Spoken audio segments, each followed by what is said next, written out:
Hey guys, another episode of Pop Culture Minefield. In fact, it's episode 99. 99? Like Agent 99. Don't tell me it's the 99th episode, Keith. We're going to party like it's 99. The 99. So, that's Keith.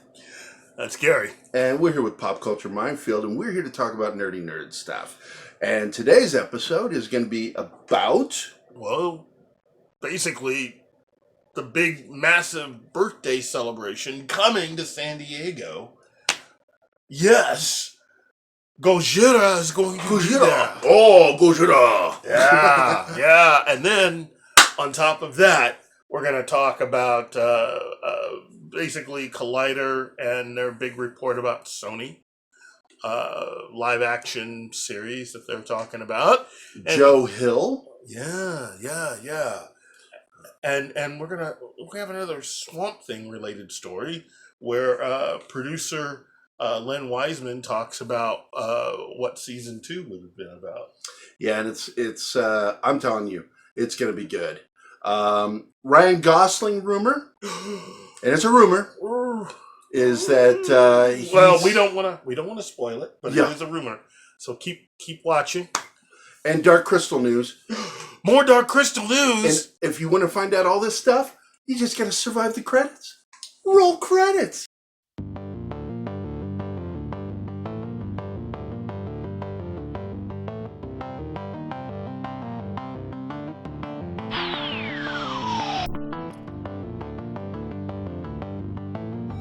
From the deepest, darkest recesses of Dangerous Nerds headquarters, Keith Moncrief and Gary Kissel. And you're back! That's nice to see they survived another opening title sequence. Yeah. I know. So we're going to be talking about some really cool stuff. And first off the top of the list is one that he brought up, shared with me. I got excited about it because he knows I'm a Godzilla fan. You should be excited too. I love Godzilla. Go ahead. Godzilla! And, and it's so exciting that for the first time ever, Toho is coming to the United States to go to San Diego ComicCon. What? Yes, for the 65th birthday of the release of the first Godzilla. No way. Yeah, so how can you not be excited about that? You know the toys and everything alone when Toho gets there is going to be awesome. Look, for those of us that can't be there this year, I mean that is going to be the biggest regret, is not being in the same room with Toho when they do all of that. Oh, that's going to be awesome. It's going to be exciting, and but we got to wait to hear what happens. And I'm hoping that we're going to get some YouTube action on that. We should. I hope so. We should. I'm hoping that maybe we even see some plans for Toho's future with Godzilla, because the American branch is going to do its thing.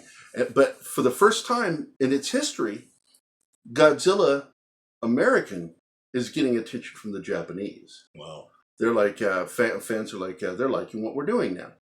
So we're going to see what happens. And I'm hoping maybe we're going to get some news from Toho about what they're going to be doing with Godzilla, because we have not seen any movement over there since their last film. Wow.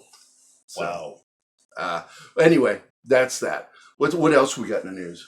Well, let's see. Sony announcing their live-action Final Fantasy series. Oh, yeah.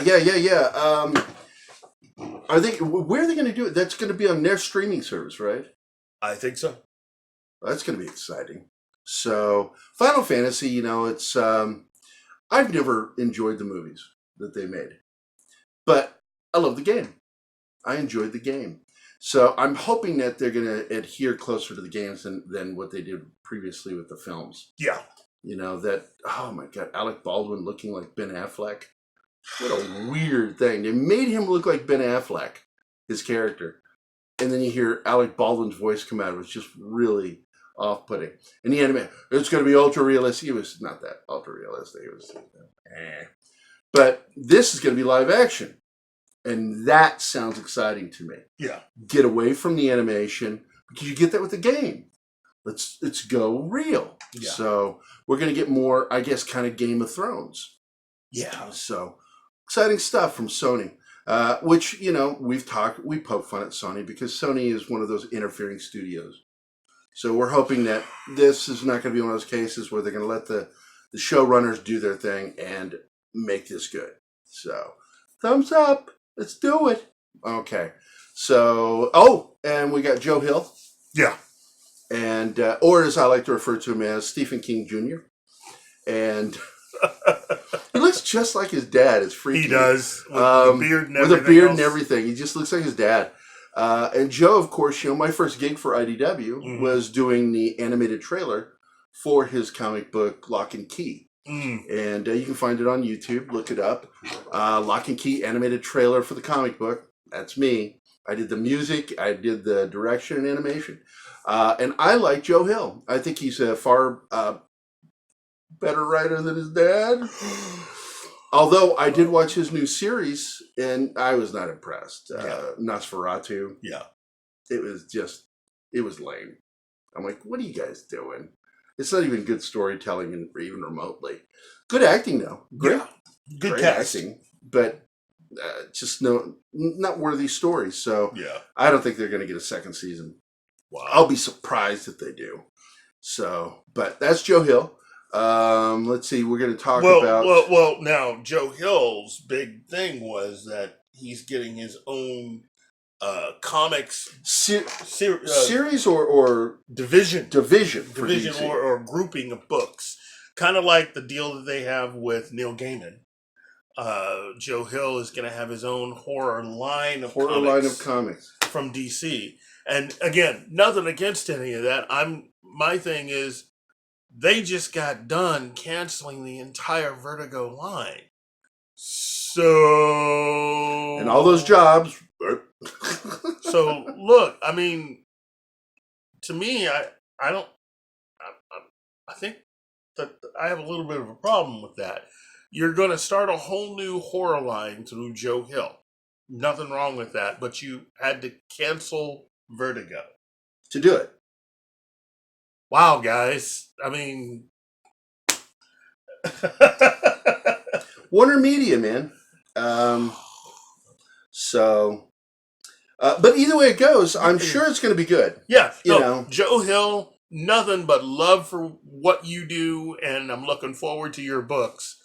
But Warner Media, DC Publishing, you guys need to get your shiitake mushrooms together, because canceling Vertigo?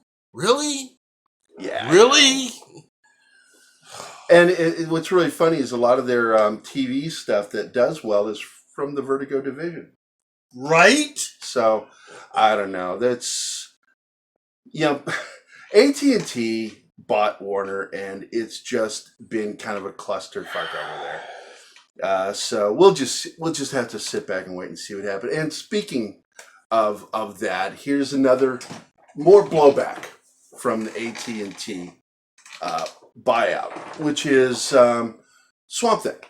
And of course, Lynn Weissman over on Joe Blow, they did an interview, and he was talking. It wasn't Weissman, it was the other guy, the other producer, that said that there was more plans for season 2. Yeah. And to go deeper into the swamps in town that surrounds Swamp Thing. Yeah. And I mean, what was your interpretation of that? Yeah, it is pretty much just giving everybody, first of all, just saying how much they enjoy the fact that audiences that have actually sat down to watch Swamp Thing are enjoying it as much as they are. They're loving the reaction. But again, it's not going to really change what's ultimately happened. The show is still canceled, at least as far as DC Universe and their app is concerned. Right. I so far haven't read or heard anything about it being picked up anywhere else. And with the streaming, we're in the middle of the streaming wars right now. Oh my God, which I is am- going to escalate on the 12th of November. I'm telling you, I'm not seeing much of anything as far as the picking that up. Although Netflix could actually use some help and be of help in this situation. Look, Netflix is not going to have everything covered. Seriously, when Warner Brothers announced that they're going to launch their own thing, if AT&T isn't interested in picking up Swamp Thing, I think they should just go to Netflix and say, "Hey guys, we can help each other here. We'll make it if you guys will pay for it, and we'll let you have it as an exclusive on Netflix." I think after though, with their experience with Marvel, I don't think True. Netflix will I ever- mean, it really is a slippery slope. With Netflix, they are right now in a very precarious position, and they had to pull the trigger on those Marvel programs because they knew that they were getting played.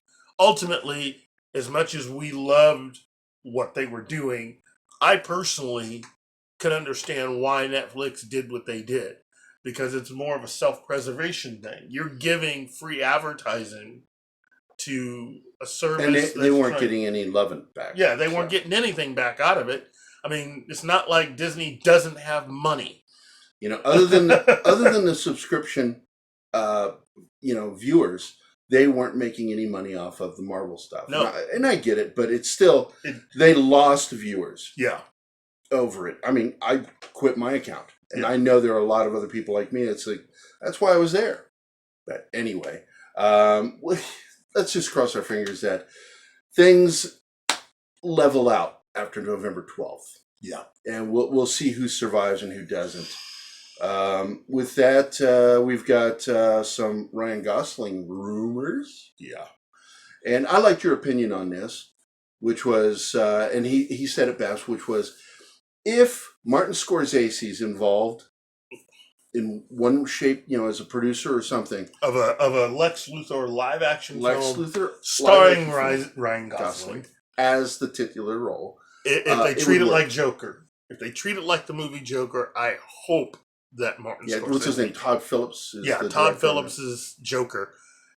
If they treat it like that, I hope that Martin Scorsese would be involved with Lex Luthor in some capacity to help guide it in a way that it could itself stand on its own as a unique vision and story for this particular character. I think it's a good idea to do stuff like this. Just take your time and don't try to rush it, because you could easily be parody or worse that you have on the screen, and you don't need to do that with Lex Luthor. And that's the thing, because we talk about it all the time, that a lot of these films and TV shows are not canon. They're Elseworld stories. DC established that a long time ago, that they have these Elseworld stories where you get these, it's a different universe. It's still the character, but it's a different universe. And people lose their shit. Like some people were like just doing it for their own social justice reasons. But in the end, I actually kind of agreed with it, is doing a gender flip on the Joker and Batman. And I'm like, actually, it's just another Elseworld story. I could go for that. Yeah. But moving on to out of the rumor territory and onto some good news, which is dealing with Netflix's Dark Crystal. Oh, that is going to be awesome. That to me is the news of the summer. Yeah. Right there. Yeah. So it's looking like they're going to add 2 more celebrities to the list of celebrity voices for the cast of the upcoming Dark Crystal. And it's going to be Sigourney Weaver. And fresh from Game of Thrones, Lena Headey. So, look, there is nothing wrong with adding talent. And so Not at all, especially those two. And so I'm looking forward to that. I really am looking forward to this series. I love the original film. My daughter, I introduced her to it when she was like 7, and she fell in love with it. And it's like to finally see this build into something new.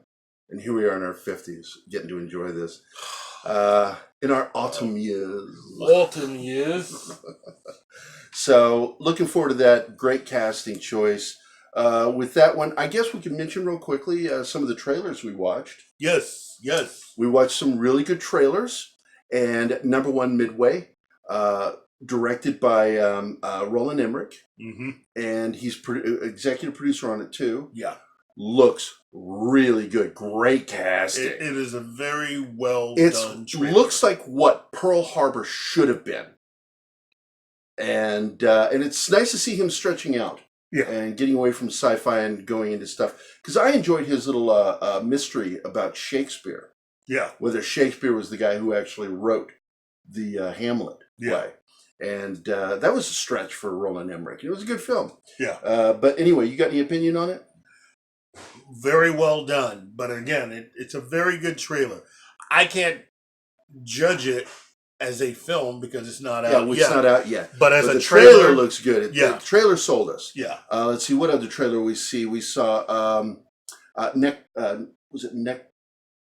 Wormwood's film. Necrophagitis.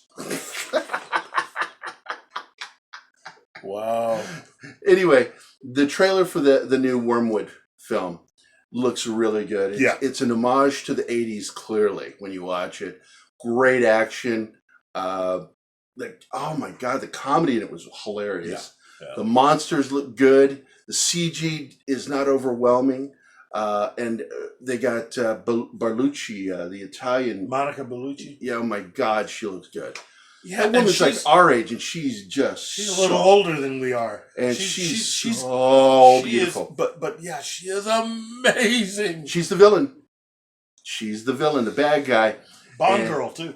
And a Bond girl. That's right. She was in that's right. And also in The Matrix. And, wait a minute. Yes, she was. She was in The Matrix. So we've got that going for us, too. She played the spouse of the Merovingian. That's right. Really looking forward to that. Let's see, were there any other trailers that looked worthwhile? Charlie's Angels, I'm not too impressed. He wasn't impressed with the trailer, but he's looking forward to the film. I'm not looking forward to the film because the trailer makes it look like crap, the ideas. So we don't agree. It happens. It happens. We don't agree. But we do agree on one thing. The trailer looks like crap. It was just badly done. He suggested they should have got the people that did the John Wick trailer. Yeah, I know, right? And instead, they put this thing together. It's got crappy action in it. Way too much focus on what's her name that can't Kristen. act. Yeah, she's just terrible.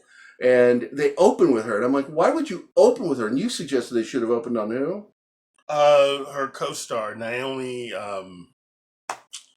Doesn't matter. Someone other than her. Yeah.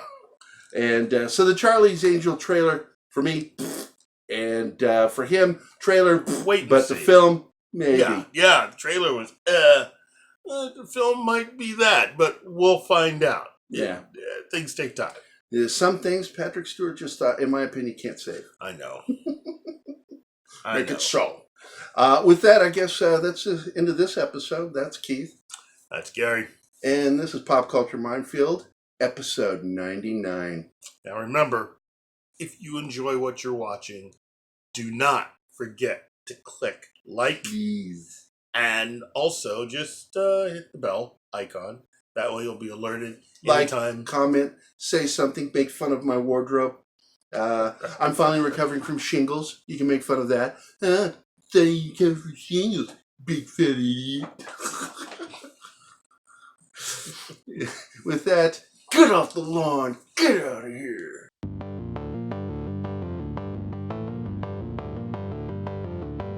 Please remember to like, subscribe and comment, as we love to hear back from our viewers. Also, if you enjoy our videos, please consider becoming a patron of our show through Patreon and/or GoFundMe. Links are listed below the video in the description.